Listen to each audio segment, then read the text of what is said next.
नाजरीन, इस इंटरेस्टिंग वाक़े की शुरुआत 24 नवंबर 1971 को पोर्टलैंड एयरपोर्ट से हुई थी। एक शख्स जो बज़ाहिर बिजनेसमैन लगता था, उसने पोर्टलैंड से सिएटल का टिकट बुक करवाया और सीधा जहाज की तरफ बढ़ने लगा। तब अमेरिका में डोमेस्टिक फ्लाइट्स पर किसी किस्म की भी कोई सख्ती नहीं हुआ करती थी। ना ही पैसेंजर्स का सामान चेक किया जाता था और ना ही उनकी आइडेंटिटी वेरिफिकेशन की जाती थी। ये नॉर्थ वेस्ट ओरिएंट एयरलाइन का जहाज बोइंग 727 था, जिसको सिर्फ 45 मिनटों में पोर्टलैंड से सिएटल तक पहुंचना था। सनग्लासेस लगाए एक ब्रीफकेस के साथ डैन कूपर नामी ये पैसेंजर इस जहाज में सवार हुआ और अपनी पसंद की सीट पर जाकर बैठ गया, जो जहाज की सबसे आखिरी सीट थी। उसने अपने लिए एक ड्रिंक ऑर्डर की और साथ ही सिगरेट भी जला ली। यहाँ तक सब कुछ नॉर्मल चल रहा था, क्योंकि फ्लाइट में स्मोकिंग करना भी 70s में अलाउड था। ठीक 2:58 पर फ्लाइट टेक ऑफ हो गई। टेक ऑफ होते ही डैन कूपर पीछे मुड़ा और पास में बैठी एयर होस्टेस को हंसते हुए एक एनवलप थमा दिया। एयर होस्टेस, जिसका नाम फ्लोरेंस शॉफनर था, उसने जब वो चिट्ठी पढ़ी तो जैसे उसके पैरों तले जमीन ही खिसक गई। Miss, I have a bomb here and I would like you to sit by me. मेरे पास बॉम्ब है और मैं चाहता हूँ कि आप मेरे बराबर में आकर बैठ जाएं। फ्लोरेंस शॉफनर जब डैन कूपर के बराबर में आकर बैठी तो उसने अपना ब्रीफ केस खोला, जिसमें डायनामाइट की 8 स्टिक्स और एक डेटोनेटर भी मौजूद था। इन शॉर्ट, जहाज हाई जैक हो चुका था और डैन कूपर की टोटल 3 डिमांड्स थीं। उसको 5 बजे से पहले $2 लाख कैश, 2 पैराशूट के पेयर्स और सिएटल एयरपोर्ट पर एक रीफ्यूलिंग ट्रक रेडी चाहिए था। अपनी डिमांड्स के आखिर में उसने फ्लोरेंस शॉफनर को इनडायरेक्टली ये भी बोला कि अगर कोई गलती हुई तो मैं बॉम्ब फाड़ दूंगा। डैन कूपर के अलावा इस जहाज में 35 पैसेंजर्स थे, जिनको पीछे जहाज में होने वाले इस वाक़े का बिल्कुल भी इल्म नहीं था। फ्लोरेंस शॉफनर डैन कूपर की डिमांड से लेकर कॉकपिट में गई और कैप्टन को सारा माजरा सुना दिया। एक दूसरी एयर होस्टेस, जिसका नाम टीना मकलो था, वो अब एक इंटरकॉम लेकर डैन कूपर के साथ आकर बैठ गई, जो पायलट और डैन कूपर के दरमियान मैसेज पहुंचाने का काम कर रही थी। याद रहे कि ये अमेरिका की हिस्ट्री में होने वाला पहला प्लेन हाईजैक था जो रैंसम के लिए किया गया था। इसी वजह से लोकल अथॉरिटीज और FBI ने फैसला किया कि हाईजैकर की सारी डिमांड्स पूरी की जाएं। जाहिर है अथॉरिटीज को भी मालूम था कि डैन कूपर उनसे भागकर ज्यादा दूर नहीं जा पाएगा। फ्लाइट, जिसको सिर्फ 45 मिनटों में ही सिएटल में लैंड करना था, वो अब अगले 1.5 घंटे तक एयरपोर्ट के गिर्द गर्दिश करती रही और बकाया 35 पैसेंजर्स जो इस सारे वाक़े से बिल्कुल बेखबर थे, उनको बताया गया कि टेक्निकल डिफिकल्टी की वजह से प्लेन की लैंडिंग में दुश्वारी हो रही है।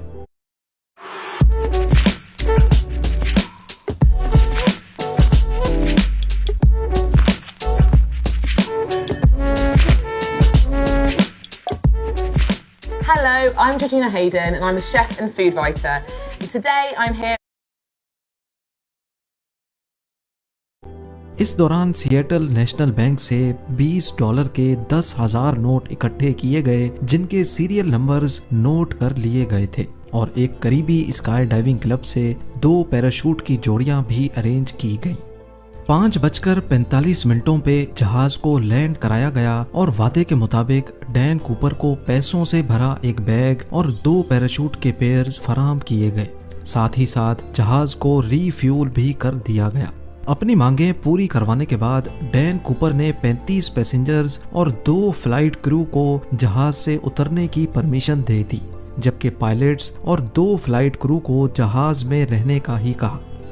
इस वक्त रात हो चुकी थी और जहाज एक बार फिर से टेक ऑफ कर गया। डैन कूपर ने अपने साथ बैठी टीना मकलो के जरिए पायलट को कुछ खास इंस्ट्रक्शंस भेजी। वो चाहता था कि जहाज के लैंडिंग गियर्स और फ्लैप्स खुले रहें, एल्टीट्यूड 10,000 फीट हो, स्पीड 320 किलोमीटर पर आवर और जहाज को सीधा मेक्सिको सिटी लेकर जाया जाए। पायलट ने बाकी तमाम डिमांड्स तो पूरी कर दी, लेकिन जहाज को सीधा मेक्सिको सिटी लेकर जाना फ्यूल की वजह से पॉसिबल नहीं था। लिहाजा पायलट ने डैन कूपर को रीफ्यूलिंग के लिए 2 ऑप्शंस दिए, रीनो या फिर फिनिक्स। डैन कूपर रीनो पर राजी हो गया। दूसरी तरफ लोकल और फेडरल अथॉरिटीज भी अपना काम कर रही थी। 2 फाइटर जेट्स को जहाज के पीछे रवाना किया गया, लेकिन वो इतनी स्लो स्पीड मेंटेन नहीं कर पा रहे थे। इसी वजह से उन्होंने जहाज के गिर्द चक्कर लगाना शुरू कर दिया। रात के अंधेरे में जहाज रीनो की तरफ रवां दवां था। इतने में डैन कूपर ने पास बैठी टीना मकलो को कॉकपिट में जाने का कहा, जहां 2 पायलट्स और 1 फ्लाइट अटेंडेंट मौजूद थी।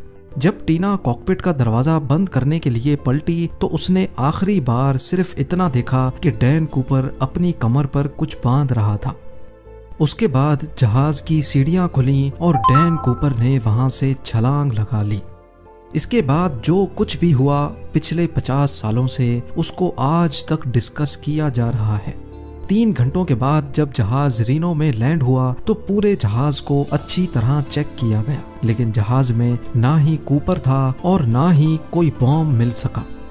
ना सिर्फ जहाज में, बल्कि इस वाक़े के बाद डैन कूपर का कहीं कोई अता पता ना चल सका, ना ही जिंदा और ना ही मुर्दा।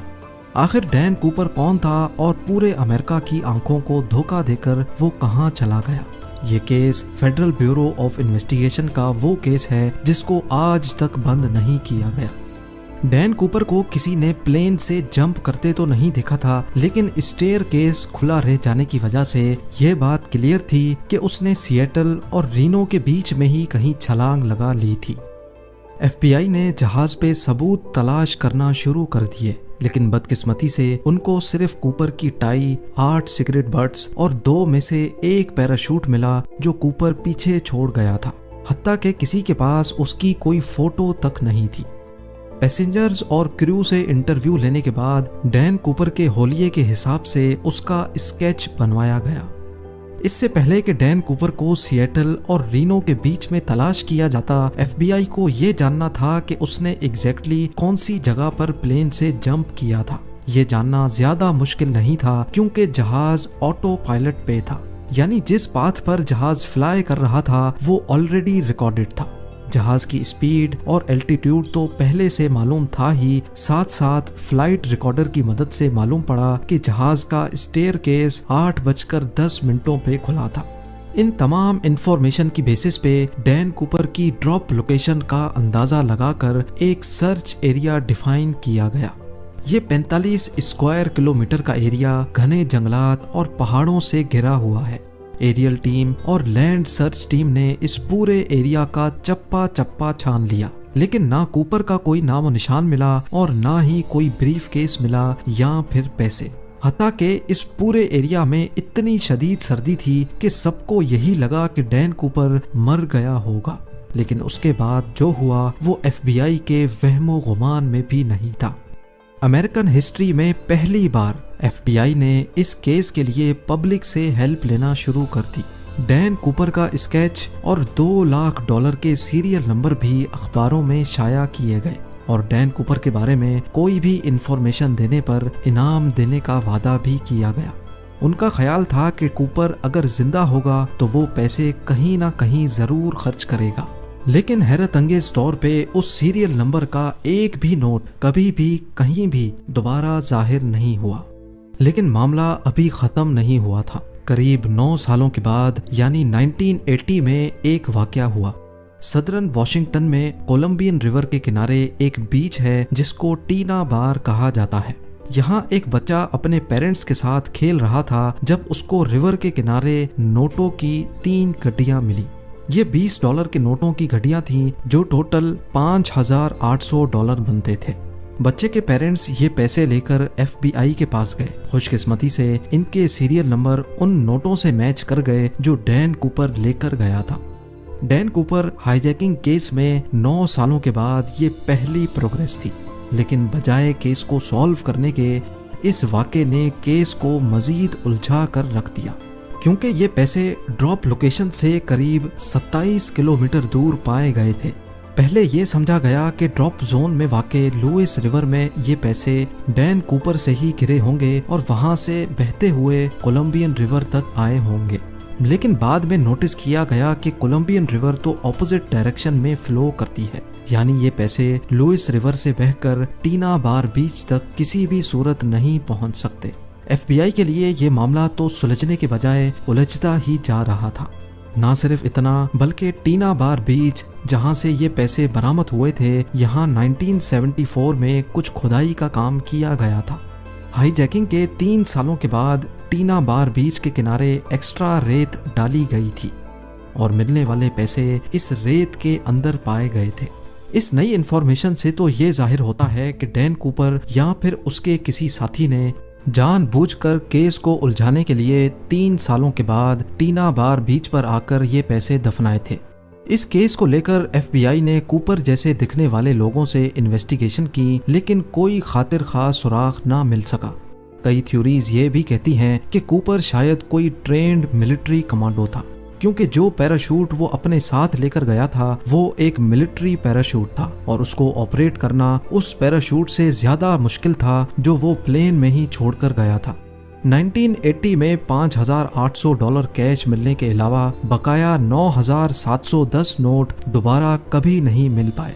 एविडेंस के तौर पे FBI के पास डैन कूपर के इस स्केच के अलावा सिर्फ ये टिकट है जिसमें उसने खुद अपना नाम लिखा था और ये टाई जिस पर क्लिप लेफ्ट साइड पे लगी थी, जिससे ये जाहिर होता है कि डैन कूपर लेफ्ट हैंडेड था। इस केस ने FBI को पिछले 50 सालों से सवालों में उलझा कर रखा है।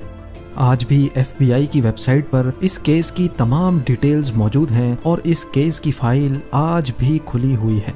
उम्मीद है ज़ेम टीवी की ये वीडियो भी आप लोग भरपूर लाइक और शेयर करेंगे। आप लोगों के प्यार भरे कमेंट्स का बेहद शुक्रिया। मिलते हैं अगली शानदार वीडियो में।